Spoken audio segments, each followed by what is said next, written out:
আসসালামু আলাইকুম। খুব ভালো লাগলো পুরনো জগতে ফিরে এসে।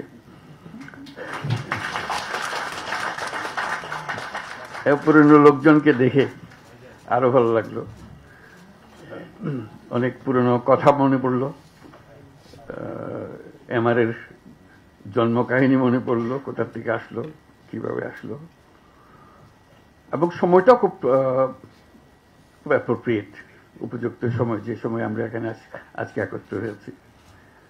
কারণ অতীতে যেসব কথা বলছিলাম একদম শুরুর দিকে, অনেকটা ঠাট্টা মস্কারি মতো করেই বলছিলাম, কিন্তু সিরিয়াসলি তার পেছনে মিন করছিলাম। আমরা যখন গ্রামীণ ব্যাংক করলাম, আপত্তি উঠলো এটাকে ব্যাংক বলা যাবে কিনা। গরিব মানুষের টাকা দেওয়া, এটাকে ব্যাংক হলো নাকি? একটা ব্যাংকের অপমান করছেন আপনি, এটা একটা বড় ইস্যু হয়ে গেল। আমি বারে বারে জিজ্ঞেস করলাম, ব্যাংক বলতে আপনারা বুঝেনটা কি, সেটা আমাকে বলেন। ওটা আর বলেন। তা বললাম যে এটাই হলো, আমরা যেটা করছি এটাই হলো প্রকৃত ব্যাংক। আপনারা যেটা করছেন এটা নিছক লোক দেখানো ব্যাংক। তো এটার ব্যাখ্যা চাইলো সবাই, এখানেও আমি বলছি যে এটাই আমাদেরটাই প্রকৃত ব্যাংক, তোমাদেরটা লোক দেখানো ব্যাংক, যেটাকে তোমরা ব্যাংক বলছো। তা আমি ব্যাখ্যা দিলাম, বললাম যে ব্যাংক শব্দটার উৎপত্তি হয়েছে একটা শব্দ থেকে, যেটা হলো অর্থ হলো ট্রাস্ট, ডিপেন্ড করা। তোমরা সেটা বানিয়েছ ডিস্ট্রাস্টের ভিত্তিতে, অবিশ্বাসের ভিত্তিতে। কারণ তোমার কাছ থেকে টাকা নিতে হইলে তুমি কেন জামানত চাও, যে ধরে নেব যে তুমি টাকা নিয়ে পালিয়ে যাবে, সেজন্য আগে শক্ত করে তোমাকে বেঁধে নিই, জামানত দাও, জমা করো, তারপরে তোমার হাতে টাকা দেবো এবং তোমার উপর নজর রাখবো। কাজে তোমার যে শুরু, যে শব্দ থেকে ব্যাংকিং সিস্টেমের অভ্যুত্থান হলো, সেটার থেকে তুমি বিচ্যুত হয়ে গেছো। আমাদেরটা হলো আসল ব্যাংক, যেটা মানুষের বিশ্বাসের উপর ভিত্তি করে আছে। কারণ এখানে কোনো জামানত নাই, এটা জামানতবিহীন ব্যাংক। আমরা মানুষকে টাকা দিই বিশ্বাসের ভিত্তিতে, তার মাঝখানে আর কিছু নাই। তো বলে যে না, এটাকে হয় নাকি এরকম বিশ্বাসের ভিত্তিতে আপনি অল্প অল্প টাকা দিতে পারবেন, বড় বড় টাকা দিতে পারবেন? আমি তো পারবো, কোনো অসুবিধা হচ্ছে না তোমাদের। এটা একদম প্রথম দিকের কথা। এরপরে তো অনেক কিছু হয়ে গেল। বড় টাকা, কত বড় টাকা চান, সেখানেও কোনো জামানতের কোনো বিষয় নেই। এত যে পরিসংখ্যান দেখছেন, এগুলো সব জামানতবিহীন ঋণ। এটা মজার কথা হলো, ঠিক এমন সময় আমরা আলাপ করছি, ভাগ্যের পরিহাস। যেমন জামানতওয়ালা ব্যাংক, যারা প্রকৃত ব্যাংক বিচার করতো, বলতো, তারা আজকে হাওয়া, তারা কেউ নেই, তারা টাকা নিয়ে লোপাট, ব্যাংক শেষ। আর মাইক্রো ক্রেডিট পরিসংখ্যান আপনারা দেখতেছেন, পয়সা কেউ মারে নাই, কেউ পালিয়ে যায় নাই, সেগুলো প্রতিটি পয়সা আছে, তাদের জমা টাকা আছে, তাদের নিজেদের কাজ চলছে এবং নিজেদের টাকা নিজেরা চলছে। ব্যাংক কাকে বলবেন এখন? আপনারা বিচার করুন, ব্যাংক কোনটা? কাজে যেটা প্রকৃত ব্যাংক, সেটির দিকে আমরা নজর দিই না। আমরা কোন রকমে বুঝ দেওয়ার মতো করে যাই। যেটা নকল ব্যাংক, সেটা নিয়ে আমরা সব ব্যস্ত, তোলপাড় করে ফেলছি সারা দুনিয়া। এই হলো পরিহাস, যেটার প্রতি আমি বারে বারে দৃষ্টি আকর্ষণ করছিলাম। এটা ব্যাংকিং না, ব্যাংকিংটাও এইটা। প্রকৃত ব্যাংকে আসতে হবে তোমাদেরকে। এটাই হলো মানুষের ব্যাংক। মানুষ যেখানে আসতে পারে, তার নিজের পরিচয়, তার টাকার পরিচয় না, সে আসে তার নিজের পরিচয়। সে নিঃস্ব একটা ব্যক্তি, সে বলছে আমি মুরগি পালতে পারবো, আমার কিছু টাকা দেন, আমি মুরগি পালবো। তার একটা বিশ্বাস, সে বিশ্বাসের উপরে ভিত্তি করে আপনি টাকাটা দিচ্ছেন, এবং তার সঙ্গে কাজের একটা কায়দা, নিয়ম কানুন তৈরি করে দেন, সে সেটা অনুসরণ করে। সে বলে নাই যে আমার জমি বন্ধক দিতে হবে, আমি তো জমি নাই, শুরুতেই নাই, বন্ধক দেব কিসে? কাজে এটা উল্লেখ করলাম এই জন্য, যেটাকে আমরা খুব হালকাভাবে পৃথকভাবে বলছি, সেটা কিন্তু ভবিষ্যৎ, সেটাই প্রকৃত ব্যাংকিং, সেটাই হবে আগামী দিনের ব্যাংকিং, যেটাতে মানুষ নিজের পরিচয়ে কাজ করবে, নিজের বিশ্বাসের উপরে ব্যাংকিং চলবে, এই টাকা পয়সার উপরে ব্যাংকিং না। কাজে এটা হলো একটা সময়ের ব্যাপারে, আজকে ঠিক অ্যাপ্রোপ্রিয়েট সময় হলো কথাটা বুঝিয়ে বলার জন্য। রেগুলেটরি অথরিটির সৃষ্টি হলো কেন? যখন গ্রামীণ ব্যাংক শুরু হলো, প্রত্যেক এনজিও চেষ্টা করলো, এটা এত প্রসিদ্ধ হয়ে যাচ্ছে, এত নাম করছে, যেহেতু টাকা ফেরত পাচ্ছে, টাকা দিলে টাকা ফেরত পাওয়া যায়, তো সবাই চেষ্টা করলো যে আমরাও কিছু করি না কেন, আমরাও তো গরিব মানুষ নিয়ে কাজ করি। প্রত্যেক এনজিও চেষ্টা করলো যে এটা করব, ক্রমে ক্রমে প্রসার হতে আরম্ভ করলো। ক্রমাগতভাবে এর মধ্যে নানা রকমের নতুন নতুন জিনিস ঢোকাতে আরম্ভ করলো, নতুন আইডিয়া নিজেদের সুবিধার জন্য করতে আরম্ভ করলো। এটা ভবিষ্যতের জন্য খারাপ হবে এটা মনে করে যে এটার কোনো একটা রেগুলেটরি অথরিটি হওয়ার দরকার। আমরা বাংলাদেশ ব্যাংকের সঙ্গে যোগাযোগ করলাম, বাংলাদেশ বলছে এটা আমাদের কাজ না।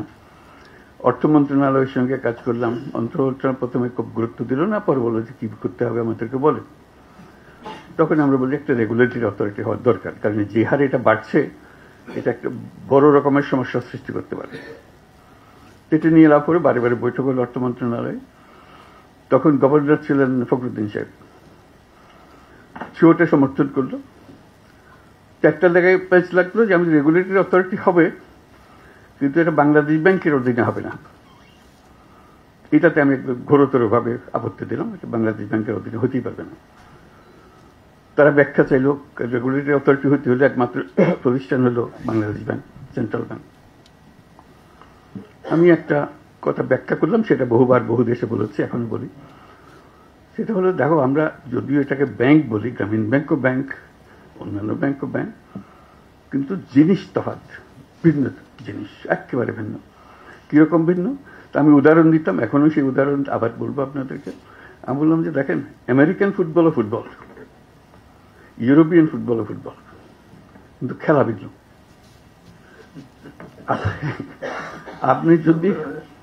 আপনি যদি ইউরোপিয়ান ফুটবলের রেফারিকে নিয়ে আমেরিকান ফুটবল চালাইতে চান, ইট উইল বি ডিজাস্টার, পাগল হয়ে যাবে সবাই। আপনি বলছেন যে বাংলাদেশ ব্যাংককে দিয়ে, সেন্ট্রাল ব্যাংকে দিয়ে ক্ষুদ্র ঋণ রেগুলেট করবেন। বাংলাদেশ ব্যাংক তো ক্ষুদ্র ঋণ জানেই না, সে তো ইউরোপিয়ান ফুটবলের রেফারি, তাকে রেগুলেটরি অথরিটির দায়িত্ব দেওয়া ঠিক হবে না। বলছে আমরা পৃথকভাবে করবো, আমরা পৃথকভাবে করলেও এটা বাংলাদেশ ব্যাংকের জিনিস হবে, এটাকে একটু ভিন্ন করতে হবে। এইটা নিয়ে বহুদিন ঝগড়া হলো, তো অবশেষে রাজি করালাম, ফখরুদ্দিন রাজি হলো যে হ্যাঁ এটাকে পৃথক করা হবে, পৃথকভাবে হবে। তখন কথা উঠলো যে একজন ডেপুটি গভর্নরকে দিয়ে এটা প্রধান হবে না। আমি বলছি না, তাহলে আবার এটাকে নিচে নামিয়ে ফেললে গভর্নরকে এটা প্রধান হতে হবে, তাহলে এটা গুরুত্ব পাবে। ডেপুটি গভর্নরকে দিলে সে গুরুত্ব পাবে না। এটা নিয়ে আবার ঝগড়া হলো, মতবিরোধ হলো, অবশেষে সেটাও রাজি হলো। তারপর বলল যে এটা এখানে আমাদের অফিসে এরা করবে। আমি জানা, তো এই অফিসে, বাংলাদেশ ব্যাংকের অফিসে এটা হতে পারবে না, এটা ভিন্ন পৃথক জায়গাতে হতে হবে। মানুষ যেন জানে তার রেগুলেটরি অথরিটি ওইটা। বাংলাদেশ ব্যাংকের সঙ্গে কনফিউজ করে ফেললে বাংলাদেশ ব্যাংকের ইনফ্লুয়েন্স আসতে থাকবে, যেই করো ওই করো, এটা ঠিক হবে না। অবশেষে সেই হলো, আজকে সেটা নতুন বিল্ডিং হলো। এটি হলো আমার শেষ বক্তব্য, যে আমি খুব খুশি হলাম যে এটা পৃথকভাবে হয়েছে, খুব সুন্দরভাবে হয়েছে। যারা পৃথকভাবে করেছে তারা বাংলাদেশ ব্যাংকের অনেক লোক ছিল, কিন্তু তারা জিনিসটা বোঝার চেষ্টা করেছে এবং সেই যে বোঝার প্রতি সম্মান করে তারা সেই নিয়মকানুনগুলো করেছে। তারা যদি বাংলাদেশ ব্যাংকের অন্যান্য ব্যাংকের যে রেগুলেটরি নিয়মকানুন এগুলো এটার উপরে যদি স্থাপন করতো, তাহলে মাইক্রো ক্রেডিট সেদিনই শেষ হয়ে যেত, ওরা আর খুঁজে পাওয়া যেত না। তারা যেহেতু এটাকে সম্মান করেছে, বোঝার চেষ্টা করেছে, সেটার নিয়ম ধরে ধরে তারা অগ্রসর হয়েছে, তার জন্য আজকে এতদূর অগ্রসর হতে পেরেছে। আমি তাদেরকে বাহবা দিচ্ছি, ধন্যবাদ দিচ্ছি। বাংলাদেশ ব্যাংকের যারা এখানে এসে কাজ করেছেন এবং এই মাইক্রো ক্রেডিট রেগুলেটরি অথরিটি এতদূর নিয়ে এসছে, তাদের সবাইকে অভিনন্দন জানাচ্ছি যে এই কাজটা এত দূরে নিয়ে আসে। আরেকটা ফল হলো, এই সমস্যা শুধু বাংলাদেশের না, যে দেশেই মাইক্রো ক্রেডিট হয় সে দেশেই প্রবলেম হয় রেগুলেশন। কারণ এটা সেন্ট্রাল ব্যাংকের কোনো ব্যাংকিং নিয়মের মধ্যে পড়ে না, এক্সিস্টিং ব্যাংকিং নিয়ম পড়ে। তো আমি বারে বারে বলে আসছি তোমাদের এত কথা চিন্তা করার কারণে বাংলাদেশ অলরেডি এর সমাধান দিয়ে দিয়েছে। Micro credit regulatory authority, just follow them, তাদের নিয়ম কানুন নিয়ে আসো, তোমরা সেভাবে করো। বহু দেশ সেটা অনুসরণ করেছে। তারা যেহেতু দেখছে যে এটা বড় হচ্ছে, এটাকে সামাল দিতে হবে, কাজে এটা মাইক্রো ক্রেডিট রেগুলেটরি অথরিটি শুধু যে বাংলাদেশের জন্য কাজ করেছে তা না, এটা আন্তর্জাতিকভাবে অনেক দেশের সহায়ক হয়েছে, সাহায্য করেছে যে জিনিসটা করে দেওয়ার জন্য। তো সেটার জন্য আমি অভিনন্দন জানাচ্ছি মাইক্রো ক্রেডিট রেগুলেটরি অথরিটিকে, যেটা পৃথিবীতে একটা দৃষ্টান্ত স্থাপন করার জন্য, একটা অধ্যায় সৃষ্টি করার জন্য। মাইক্রো ক্রেডিটের যে কন্টিনিউয়াম যেভাবে এটা চলছে, তার মধ্যে মাইক্রো ক্রেডিট রেগুলেটরি অথরিটির একটা বিরাট অধ্যায়। এটা ছোটখাটো জিনিস না। কাজে এই সম্মান, এই ঐতিহাসিক গুরুত্ব আমরা তাদেরকে দেব, অবশ্য পৃথিবী দেবে, দেশ দেবে, যে গুরুত্বপূর্ণ ভূমিকা তারা পালন করেছে এবং সুন্দরভাবে পালন করেছে। সেই জন্য আমরা তাদেরকে ভাবা দিচ্ছি এত সুন্দর করে পালন করে। এটা সহজ জগৎ নয়, এটা নিশ্চিত করে বলতে পারি এটা সহজ জগৎ নয়, কিন্তু তারা এই এই জগৎকে অত্যন্ত সুন্দরভাবে পরিচালনা করেছে এবং করছে। ভবিষ্যতে আশা করি আরো সুন্দরভাবে এটাকে পরিচালনা করবে। অনেকগুলো বিষয় আছে, আমি মাঝে মাঝে কথাগুলো বলেছি, আজকেও আবার বলি, সুযোগ পেয়েছি, যে এখন আমরা এমন স্তরে এসেছি, মাইক্রো ক্রেডিটের যেটা পরিসংখ্যান এখানে দেওয়া আছে, আর নতুন চিন্তা করতে হবে। এখানে মাইক্রো ক্রেডিট ব্যাংক স্থাপন, এটা এখন এনজিও।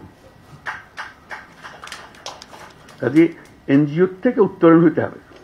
এনজিও পর্যায়ে রয়ে গেলে এটা ঠিক আবার ওই ব্যাংকিং মেজাজে আসবে না। মেজাজে আসতে হলে তাকে ব্যাংক হতে হবে।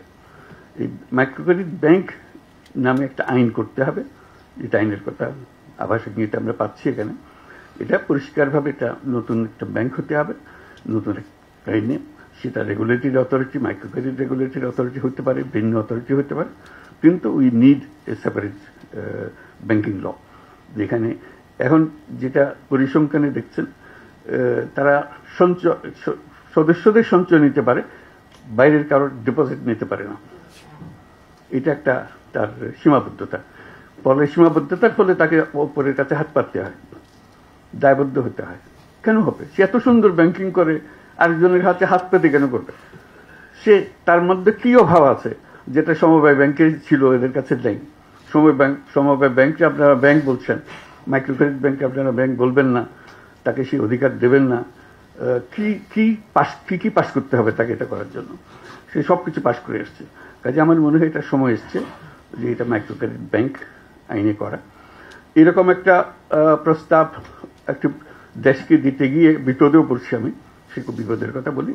তারা বিরাট মাইক্রো ক্রেডিট প্রোগ্রাম করেছে, সারা দেশ জুড়ে করেছে, বিশাল দেশ। ওই মাইক্রো ক্রেডিটের মধ্যে আলাদা করে রেখে দিয়েছে।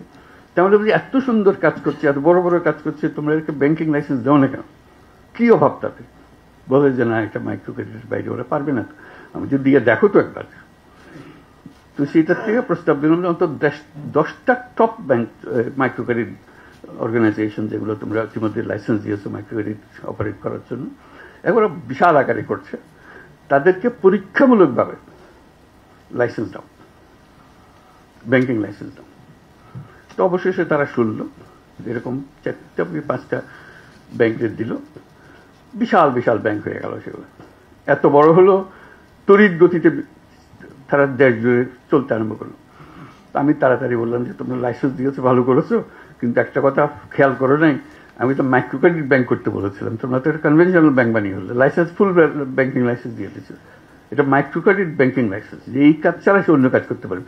এখন যেই মাত্র সে ব্যাংকিং লাইসেন্স পেয়েছে, বড় বড় ইনভেস্টররা এসে হাজির হয়ে গেছে, হাজির হয়ে তাদেরকে পুরো ব্যাংক বানিয়ে গেছে এবং সারা দেশ জুড়ে এটা করতেছে। তা বললাম যে এটা ভুল হয়ে গেছে। তো সে কথাটা মনে করিয়ে দিচ্ছে এখানেও, আমরা যখন মাইক্রো ক্রেডিট ব্যাংকের লাইসেন্স দেব, পরিষ্কার বলতে হবে যে এই কাজের জন্যই লাইসেন্স দেওয়া হচ্ছে, কনভেনশনাল ব্যাংকিং এর জন্য লাইসেন্স দেওয়া হচ্ছে না, এটা আলাদা করে ফেলা। তার সঙ্গে একটা এডিশন চাচ্ছি, এই ব্যাংক যেগুলো হবে, এগুলো হলো সামাজিক বাণিজ্যের ব্যাংক, সামাজিক ব্যবসার ব্যাংক। এটা কারো মুনাফার জন্য না, এখানে এই বৈশিষ্ট্য এনজিও হলে সেটা সমস্যা নাই, কারণ যেহেতু এনজিওকে পয়সা নিজস্ব খাতে আমদানি আয় করতে পারছে না, লাভ করতে পারছে না। যেই মাত্র ব্যাংকিং লাইসেন্স দেওয়া হবে, কেউ বলছে ঠিক আছে আমি ব্যাংকিং লাইসেন্স নিলাম, আমি এখন টাকা রোজগার করবো। সেখানে লাইসেন্সের মধ্যে, আইনের মধ্যে থাকবে এটা একটা সামাজিক ব্যবসার প্রতিষ্ঠান হবে, অর্থাৎ মালিক এর কাছ থেকে কোনো মুনাফা নিতে পারবে না। এবং মালিক সদস্যরা, মাইক্রো ক্রেডিটের একটা বৈশিষ্ট্য, সদস্যরা মালিক হয়। কাজে যেমন গ্রামীণ ব্যাংকে মালিক হয়েছে ব্যাংকের মালিক, গ্রামীণ ব্যাংকের 90% মালিকানা হলো না, গ্রামীণ ব্যাংকের যারা ঋণ গ্রহীতা তারাই হলো তাদের মালিক, এবং তারাই বোর্ডে বসে, তারাই নিয়ন্ত্রণ করে। কাজে ওই রকম একটা কিছু যে ব্যাংকিং লাইসেন্স হবে, যেখানে তারাও পার্টিসিপেট করবে, তাদের জন্য তারা মুনাফা পাবে। কিন্তু যারা ঋণ গ্রহীতা নয়, কোয়ালিফাই করে না, সেই রকম যারা ইনভেস্টর, তারা তাদের কাছ থেকে মুনাফা নিতে পারবে না। এই একটা বিশেষ অংশ তার মধ্যে থাকতে হবে। দ্বিতীয় অংশ যেটা থাকতে হবে, যেটা আমরা বারে বারে জোর করছি, এই পুরো গ্রামীণ মাইক্রো ক্রেডিট গ্রামীণ ব্যাংক সৃষ্টি হওয়ার মূলে যেটা ছিল, এটার আইডিয়া যে মানুষ মাত্রেই উদ্যোক্তা। এটি হলো অন্যান্য জিনিসের থেকে যে আমরা পৃথক করলাম। মানুষ মাত্রই উদ্যোক্তা, সে চাকরি চাইবে না, নিজে উদ্যোক্তা হবে। এই উদ্যোক্তা হওয়ার জন্য তাকে আমরা হাতে সরঞ্জাম তুলে দিচ্ছি, যে কারণে সে উদ্যোক্তা হতে পারবে। এখন আমরা তরুণদের, তাদের পরিবারের সদস্য, তাদের ছেলে মেয়ে যারা আছে, যারা চাকরি সন্ধানে বয়স হতে হতে সবাই বলে চাকরি খোঁজো চাকরি খোঁজো, এটা আর বলবে না, যেহেতু মাইক্রো ক্রেডিট ব্যাংক আছে। যে কোনো ছেলে, যে কোনো মেয়ে মাইক্রো ক্রেডিট ব্যাংকের কাছ থেকে বিনিয়োগ পাবে। যে সমস্ত টাকা সে, যে টাকা ইনভেস্ট করতে চায়, সেই ইনভেস্টমেন্টের টাকা ব্যাংক থেকে আসবে, বিনিয়োগ হিসেবে আসবে। ইনভেস্টমেন্ট যেটা হয় ভেঞ্চার ক্যাপিটাল জাতীয়, ভেঞ্চার ক্যাপিটাল, এগুলোরও নমুনা আমরা সৃষ্টি করেছি, দেশে বহু আছে। এটা হলো যে যে বিনিয়োগ করছে তার কাজ হলো তাকে তার কাছ থেকে লাভ নেওয়া না, ক্রমে ক্রমে তাকে সুযোগ দেওয়া, যে বিনিয়োগের যে টাকা দিয়েছে সেই টাকাটা আস্তে আস্তে শোধ করে দিলে তাহলে সে পুরোপুরি মালিকানাটা পুরো হয়েছে। প্রথম দিকে সে যদি 90% মালিকানা যে বিনিয়োগ করেছে তার হয়, তার সঙ্গে শর্ত হবে যে তুমি রোজগার করে করে আমার থেকে শেয়ারগুলো কিনে নিয়ে যাবে, আমি তোমার ব্যবসা নিয়ন্ত্রণ করতে চাচ্ছি না, এটা আমার কাজ না, আমার কাজ হলো তোমাকে উঠে উপরে ওঠানো। এরকম হাজারে হাজারে তরুণ এখন সেই কাজে আছে, তারা করছে এবং ক্রমশ সম্প্রসারিত হচ্ছে। সেটা এই ব্যাংকের নজরে নিয়ে আসা, এই ইনভেস্টমেন্ট। যদি ইনভেস্টমেন্টের টাকা পায় তাহলে কোনো তরুণ আর চাকরির সন্ধানে যাবে না, যাওয়ার কোনো দরকারও নাই। তার কাছে বহু বুদ্ধি, বহু জিনিস সে করতে পারে, যেটা আগে গরিব মানুষ কেমনে টাকা শোধ দেবে, 500 টাকা লোন নিলে সে শোধ কেমনে দেবে, এটা বিরাট গবেষণার বিষয় ছিল, সমস্যার বিষয় ছিল। এখনো মনে হয় যে এই ছেলে মেয়ে তাদেরকে টাকা দিলে তারা কি সত্যি সত্যি ব্যবসা করে টাকা ফেরত দিতে পারবে, ওই সন্দেহ আবার আসছে। তো সেই সন্দেহ অতিক্রম করার জন্য আমরা বাস্তবে সেগুলো করেছি। বহু নমুনা আছে, কারণ যেতে পারে, যে কেউ যেতে পারে, কিন্তু সরকার হিসেবে আমাদের দায়িত্ব হলো সে প্রতিষ্ঠানগুলো সৃষ্টি করে দেওয়া। কাজে এই ব্যাংক সৃষ্টি করার দায়িত্ব হলো আমাদের। এই যে যারা তরুণরা আছে, মহিলা পুরুষ, ঘরে বাইরে যেখানে যেখানে আছে, তারা যেন এই বিনিয়োগটা পায় এবং নিজের বুদ্ধিতে নিজের ব্যবসা করে ফেলতে পারে।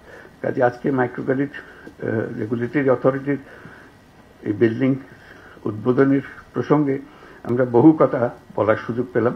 আমরা তাদেরকে ধন্যবাদ দিচ্ছি, এবং এখান থেকে আবার নতুন অধ্যায় সৃষ্টি হোক। যে এই যে পর্যন্ত আসলাম, এটা বিরাট একটা অধ্যায়, কিন্তু আমরা বিরাট অধ্যায় শেষ করে আজকে নিজস্ব ভবনে আসলাম, যে কথা বারে বারে উল্লেখ করা হয়েছে। এখান থেকে আমাদের যাত্রা কোন দিকে নিয়ে যাবে সেটাও আমরা আজকে স্থির করলাম। সবাইকে ধন্যবাদ।